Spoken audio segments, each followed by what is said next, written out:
ગુજરાતના મુખ્યમંત્રી શ્રી ભૂપેન્દ્રભાઈ પટેલના હસ્તે નવીન કલેક્ટર કચેરીનું લોકાર્પણ કરવામાં આવ્યું। સોમવારથી જ કલેક્ટર સહિતનો સ્ટાફ નવી કલેક્ટર કચેરી બેસવાનું પ્રારંભ કર્યું હતું।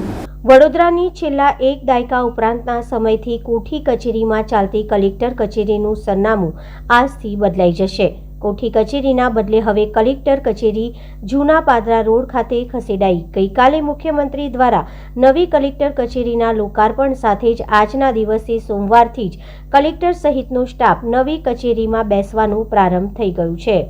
ગઈકાલ તારીખ 3 માર્ચ 2024ના રોજ ગુજરાત રાજ્યના માન્ય મુખ્યમંત્રી શ્રી માન્ય ભૂપેન્દ્રભાઈ પટેલ સાહેબના વરદ હસ્તે વડોદરા જિલ્લાની નવી કલેક્ટર કચેરીનું લોકાર્પણ સંપન્ન થઈ ચૂક્યું છે અને આજથી જ કલેક્ટર કચેરી જે અગાઉ જૂની કોઠી કેમ્પસમાં બેસતી હતી અને કાર્યરત હતી તે આજ રોજથી નવા કેમ્પસ ઓપી રોડ જે વેક્સિન ઇન્સ્ટિટ્યૂટની જે જગ્યા ફાળવેલી હતી ત્યાં કાર્યરત થઈ ગઈ છે।